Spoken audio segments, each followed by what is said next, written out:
welcome to Debt, Defaults and Disclosures, our special show. On Friday, market regulator SEBI issued a circular tightening debt disclosure norms for listed companies. From the 1st of October, listed companies now will have to disclose defaults on loan repayments within 1 working day. This is the latest step in the current administration's battle against the bad debt menace that's been plaguing the banking system and indeed the entire economy. How effective will this move turn out to be?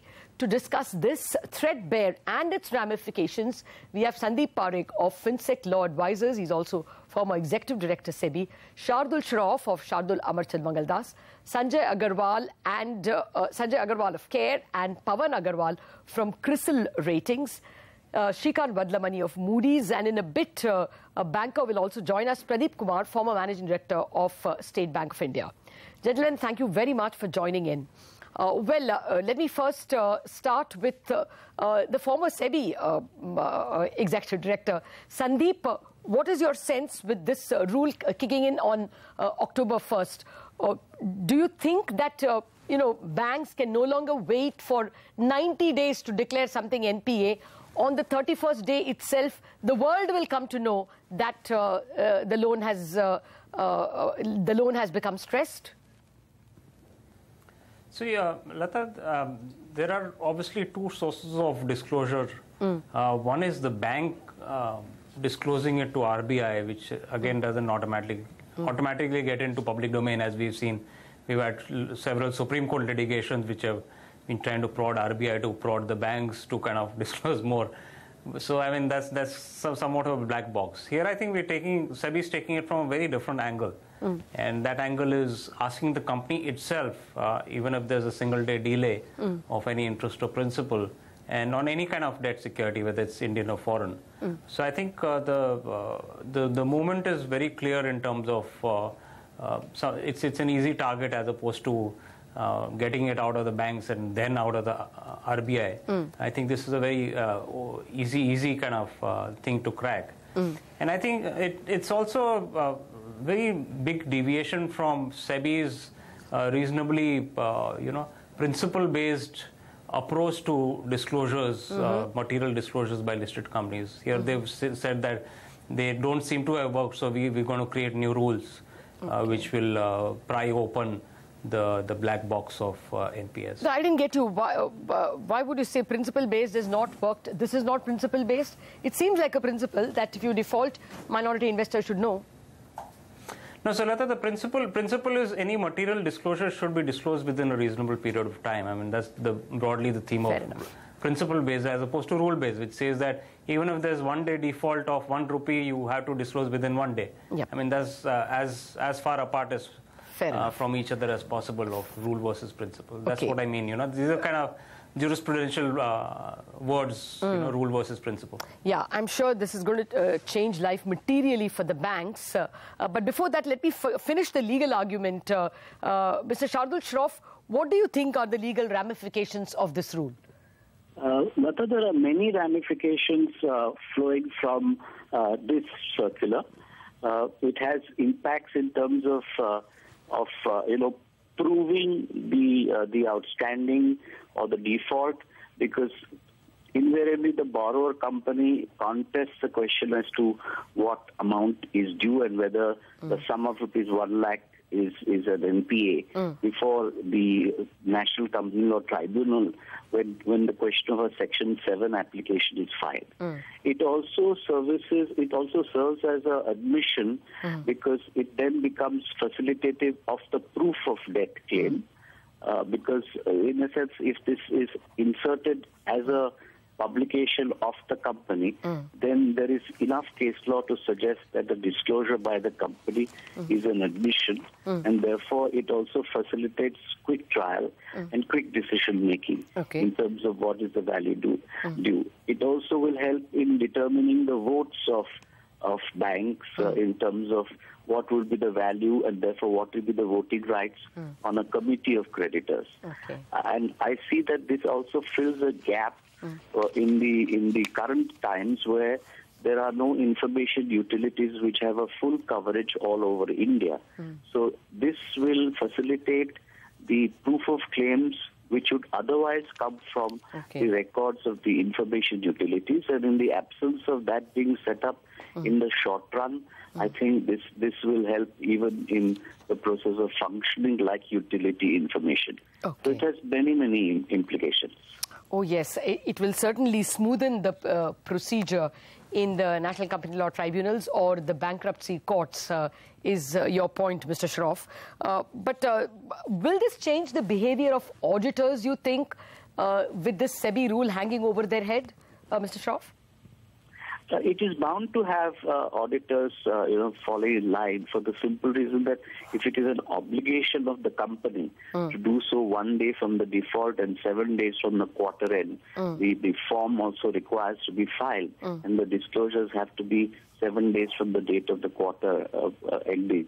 So it will put a degree of pressure on the auditors to see that the right amounts are mentioned, because if wrong amounts are published, they are also correspondingly liable.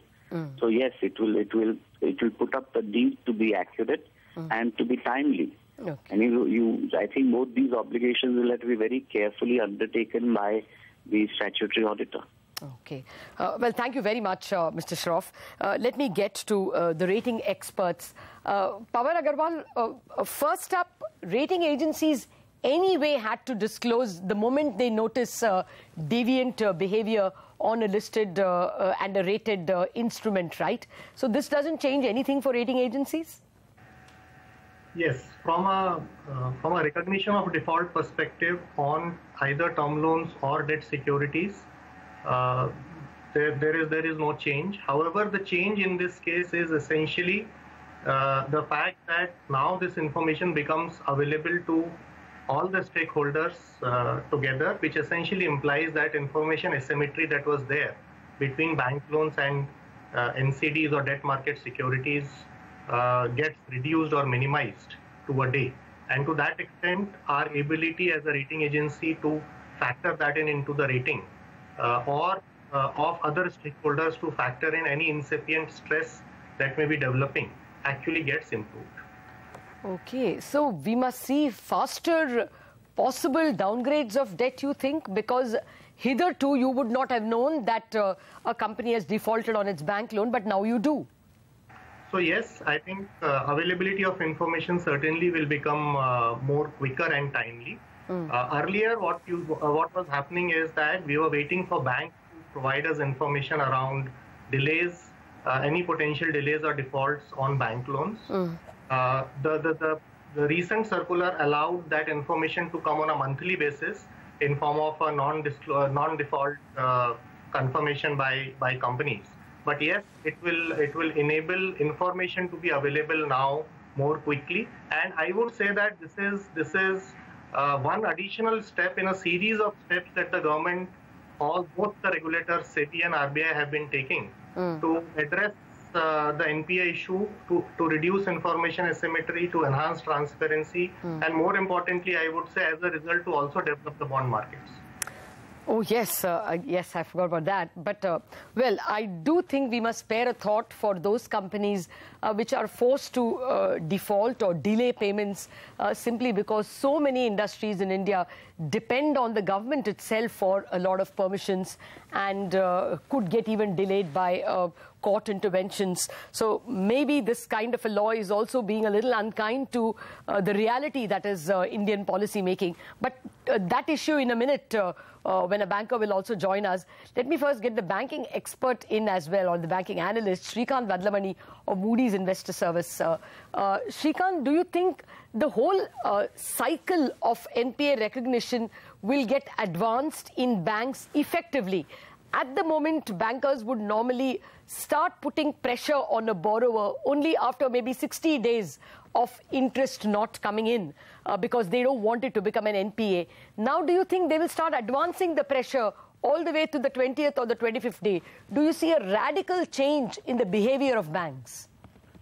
I think I wouldn't use the word radical for the simple reason that if you look at IFRS 9, the whole point of IFRS 9 is that even if there is no proof of actual impairment, if there is a material deterioration in credit quality, one has to book enhanced credit losses. So that was bound to come. I think this sort of brings forward that. To me, the key benefits are what some of the participants have pointed out. The key thing, in my view, is transparency. Now we'll know a lot more about large corporate asset quality than what we have known so far, and I think that is a key positive. The second one, which is, to me right now, I think it's early stages, is what impact it has on the bankruptcy process. Now, if it helps in having much greater legal clarity of what is the debt outstanding and the admission by the borrower himself, then the entire bankruptcy process will be quickened, and that will obviously help develop the bond markets. But at this moment, I think it's too early to call for that. I think it would be fairly complex legally, so I'm not really counting on that coming through because of this. Okay. Currently, when does the IFRS rule kick in? 2019? RBI has yet to come out with the guidelines. In other parts of the world, it's actually coming from early 2018. I think India is supposed to be coming from early 2019. 2019, okay. Sandeep, do you think that we are going to see a lot of bankruptcy petitions because of this? Because the default, if any, has to be admitted by the borrower, in the exchanges itself? So, Lata, before I answer your question, I think what I want to also make a big picture comment is that this will actually reduce what I would call the perverted symmetry, which is both borrowers and lenders are very happy not to disclose. The lenders are very happy not to recognize the NP, and the borrowers are very happy that people don't figure out that they've defaulted. And we've seen many cases where the rating agencies were clueless because the defaulter has not informed the rating agency, which is probably a breach of contract. This is what is, this law is making it a breach of law, not just a breach of contract. So I think this will break the agreement of silence between the borrower and the lender. So I think that's the first point. And second is certainly this will bring out a lot of can of worms, and this will expedite and help the whole process of insolvency. And we've seen some good signs already in terms of the speedy movement of insolvency cases.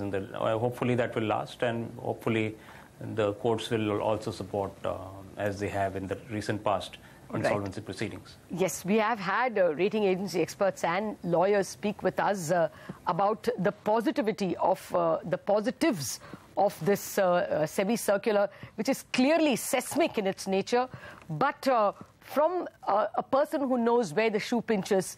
In a minute, we will be joined by the former Managing Director of State Bank of India, Mr. Pradeep Kumar, to give the banker's perspective. We are back in a minute.